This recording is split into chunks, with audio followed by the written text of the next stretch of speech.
बड़े लोकप्रिय सांसद बनने जा रहे हैं विक्रमादित्य सिंह जी।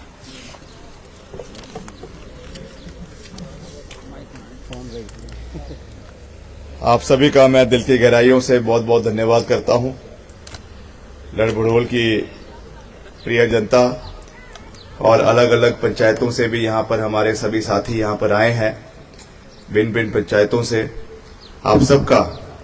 मैं दिल की गहराइयों से बहुत बहुत धन्यवाद करता हूं, आभार प्रकट करता हूं। हमारे बीच में हमारे जो पूर्व विधायक है, अभी आपने इनके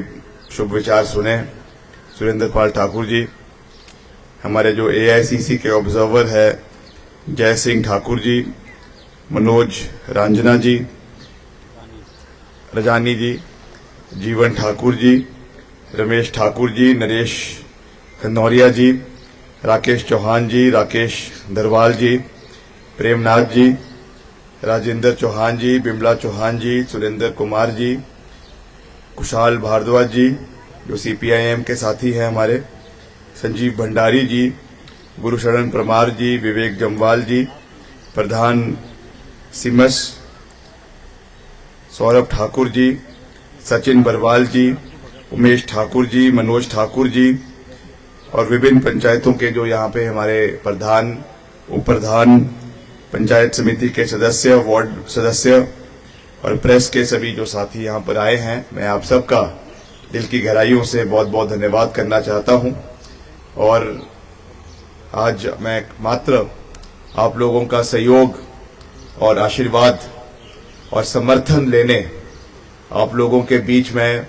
यहाँ पर उपस्थित हुआ हूँ और मैं आपको ये विश्वास दिलाना चाहता हूँ। बहुत लंबी बात नहीं कहूँगा क्योंकि काफी विलंब भी हो गया है, सबने दूर दूर जाना है। जो भी यहाँ पे आज अभी चर्चाएं हुई है, बातें हुई है, उनको प्राथमिकता से पूरा करना ये हमारी प्राथमिकता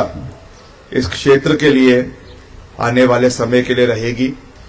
खास करके जो हमारे पूर्व सैनिक हैं, एक्स सर्विसमैन हैं, इस क्षेत्र में सबसे ज्यादा है, चाहे वो हमारा सरका घाट का इलाका है, चाहे वो हमारा जोगिंदर नगर का इलाका है। और अभी मुझे बताया गया कि जो हमारी सांसद है, वर्तमान सांसद है प्रतिभा सिंह जी, उन्होंने 5 लाख रुपए भी जो है यहाँ पे कैंटीन के लिए, एक्स सर्विसमैन की कैंटीन के लिए दिए।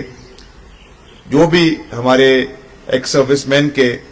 संबंधित मसले हैं, मैंने काफी जिक्र उनका पहले भी जगह जगहों के ऊपर किया है, चाहे हमारा सीएसडी डिपो बनाने का है, चाहे हमारा सैनिक अकेडमी का निर्माण आने वाले समय में करने का है, चाहे 1 रैंक 1 पेंशन अभी तक जो सही रूप से लागू नहीं हो पाई है। मैंने इसकी चर्चा कई हमारे जो मेजर जनरल रिटायर्ड है उनसे भी करी है। राणा साहब है एक हमारे जो आपके पालमपुर से, जो हमारे एक सर्विसमैन सेल के अध्यक्ष भी है, मेजर जनरल राणा, उनके साथ भी मैंने इसकी चर्चा करी है। ब्रिगेडियर ठाकुर है मनाली से, उनके साथ भी मैंने इसके बारे में चर्चा करी है। और भी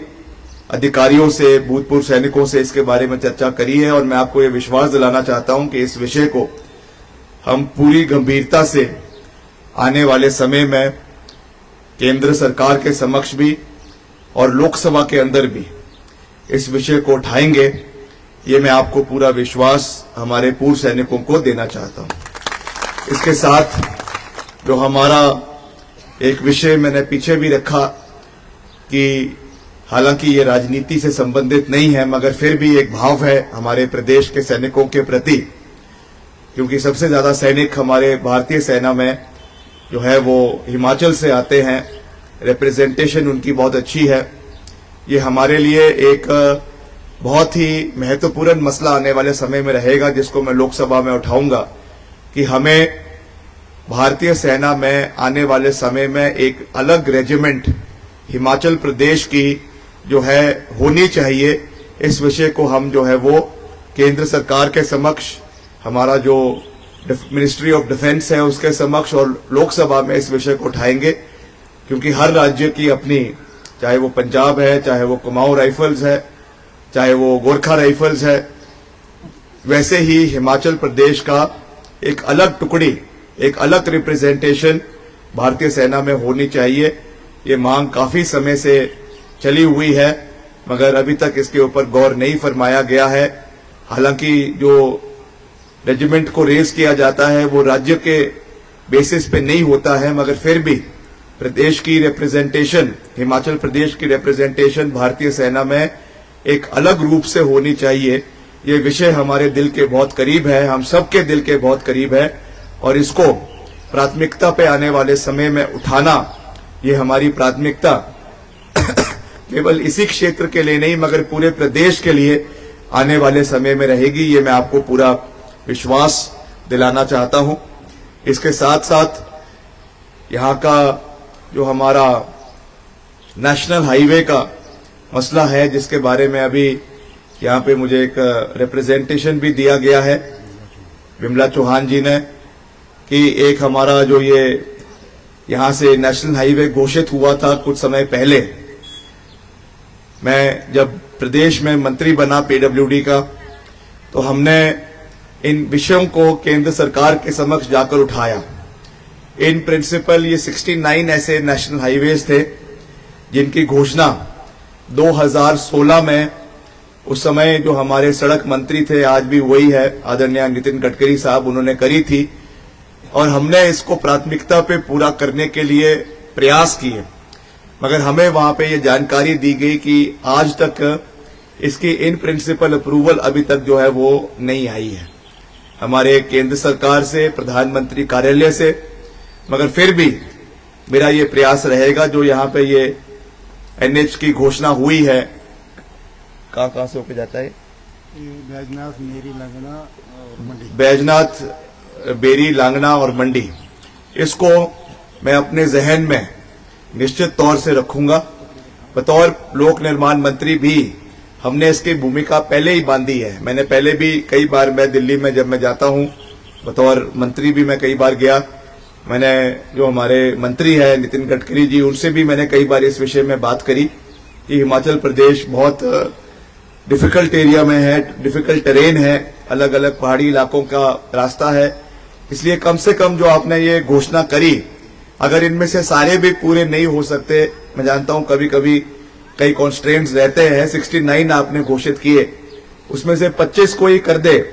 प्राइमरी 25 को कर दे, तो वो भी हमारे लिए एक बहुत बड़ी सौगात प्रदेश के लोगों के लिए होगी। अभी तक वो नहीं हो पाया है, मगर मेरा आपसे ये वादा है कि मैं इसको आने वाले समय में भी प्राथमिकता पे केंद्र सरकार के समक्ष उठाऊंगा, क्योंकि ये वैसे भी हमारे विभाग से संबंधित मसला है और इसको पूरा करवाना आने वाले समय में ये हमारी प्राथमिकता इस क्षेत्र के लिए रहेगी। इसके साथ साथ जो हमारा एक केंद्रीय विद्यालय का ये भी यहाँ पे बात की गई है, इसको भी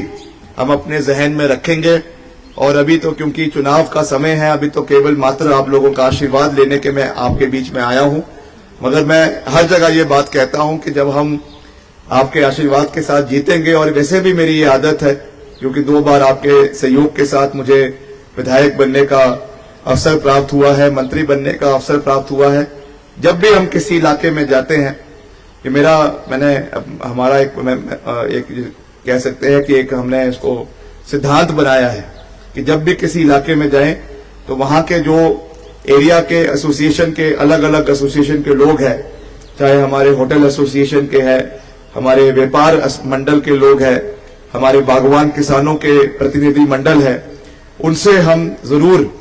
वार्तालाप करने की एक कोशिश करते हैं, चर्चा करने की कोशिश करते हैं, क्योंकि होता है अक्सर कि हमें भी सारी जानकारी इलाकों के मसलों के बारे में नहीं होती है, हम भी इलाके में कभी नए आते हैं, मगर एक चर्चा हमेशा होनी चाहिए, एक सकारात्मक चर्चा सभी जो हमारे समाज के अलग अलग बिंदु हैं उनके साथ होनी चाहिए, ताकि हमें भी एक अच्छी अंडरस्टैंडिंग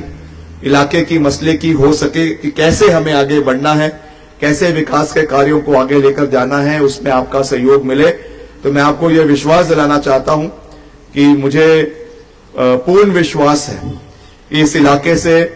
पिछली बारी भी हमें अच्छा समर्थन मिला जब प्रतिभा सिंह जी यहां से जीती थी। थोड़ी बहुत कुछ इलाकों में कुछ कमी पेशी थी, मगर इस बार हम सब सारी टीम कांग्रेस पार्टी की बेहतरीन मेहनत हर इलाके के अंदर कर रही है और हमें पूरा विश्वास है कि हम यहाँ से एक अच्छी बढ़त आने वाले समय में लेंगे। और मैं समय समय पर आप लोगों के बीच में आता रहूंगा। जो भी हमने अपनी प्राथमिकताएं तय करी है, मैंने अभी ऊपर भी चौंतड़ा में भी ये बात कही और पद्दर में भी पीछे जब मैं आया था उस समय वहां पर भी मैंने ये बात करी कि क्योंकि ये बड़ा चुनाव है, ये विधायकी का चुनाव नहीं है, लोकसभा का चुनाव है, इसलिए मसले भी बड़े होने चाहिए जो पूरे संसदीय क्षेत्र को केटर करे। उसमें जो सबसे बड़ा बात मैंने रखी थी इस पूरे इलाके के लिए जो आने वाले समय में बहुत लाभान्वित करेगा इस क्षेत्र के लोगों को, ये हमारा भूभू जोत टनल जो हमारा बरोट वैली से लेकर आपके कुल्लू वैली को आने वाले समय में जोड़ेगा। ये एक बड़ा मेगा इंफ्रास्ट्रक्चर प्रोजेक्ट है जिसको हम आने वाले समय में पूरा करेंगे। मैं पहले भी जब भी मैं दिल्ली जाता हूं, मैं कई विषयों पर अलग अलग मंत्रियों से मिलता हूं। मैंने पहले भी इस विषय के बारे में जो हमारे केंद्रीय मंत्री है उनसे बात करी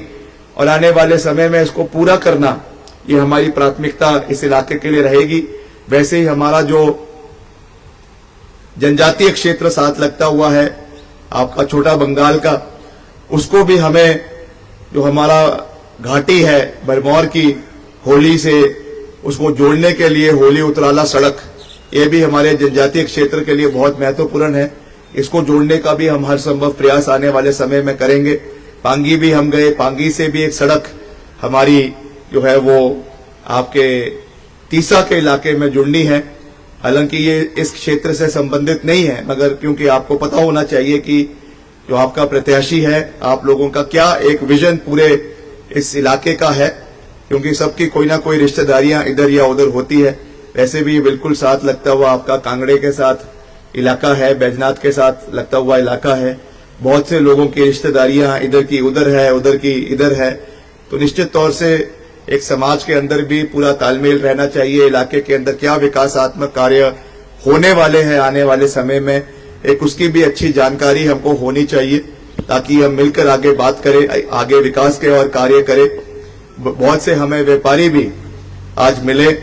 हालांकि हमारा ये कार्यक्रम नहीं था कि हमने एक पैदल यहाँ पे रोड शो करना है, व्यापारियों से मिलना है, मगर हमने रखा कि नहीं हम आए हैं इलाके में तो व्यापारियों से भी मिलना चाहिए अलग से, इसलिए हमने एक पैदल मार्च भी करा, सबके साथ बात भी करी। वैसे ही मैंने जोगिंदर नगर में भी एक पैदल मार्च किया, सब व्यापारियों के साथ चर्चा अभी तो थोड़ी कम हुई क्योंकि थोड़ा समय का अभाव रहता है, मगर आने वाले समय में सभी व्यापारियों को भी ये विश्वास दिलाना चाहता हूं कि हम आपके साथ भी बैठेंगे, आपके भी जो मसले हैं, क्योंकि अक्सर हम मंच से सबका जिक्र कर देते हैं, किसानों का, बागवानों का, कर्मचारियों का, मगर हमारे जो बेचारे व्यापारी हैं उनकी बात कभी कभी जो है वो मन से छूट जाती है। इसलिए उनकी बात को सुनना और क्या हम उसमें अपना योगदान दे सकते हैं वो करना भी हमारा दायित्व बनता है, उसको भी हम आने वाले समय में करेंगे। और यहाँ पे जो भी काम पहले भी किए हैं उसमें राजा वीरभद्र सिंह जी का, मेरे पिताजी का एक बड़ा योगदान इस इलाके के लिए रहा। अभी आते वक्त हमें जो ऊपर आपका कॉलेज है, कॉलेज ही है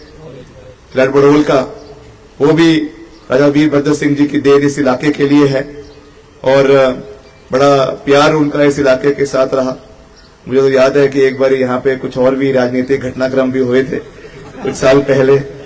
तो चलो दौर चलता रहता है, हर दौर में नई नई बातें होती है, पुरानी बातें होती है, पर यहाँ के लोगों ने बहुत प्यार उनको दिया हमेशा। और कई बार सांसद के रूप में, मुख्यमंत्री के रूप में, केंद्रीय मंत्री के रूप में जो है वो मिला है। मैं तो ज्यादा लंबी बात नहीं कहना चाहता, बस आपको यही विश्वास दिलाना चाहता हूं कि हालांकि मेरा राजनीतिक सफर तो शुरू हो गया, प्रदेश की विधानसभा से शुरू हुआ, मुझे आशीर्वाद मिला 2 बार विधायक बनने का, मंत्री बनने का, मगर मेरे जीवन में भी ये एक अलग पड़ाव है, राजनीतिक पड़ाव है। उस पड़ाव में मैं तो यही आपसे विनम्रता से निवेदन कर सकता हूं कि आप मुझे अपना पूरा सहयोग दे, आशीर्वाद दे, समर्थन दे। और ये आपको विश्वास है, ये आपको एक वादा है एक राजपूत का कि आप एक कदम उठाएंगे, मैं अपनी ओर से 2 कदम उठाऊंगा। और आपके जो है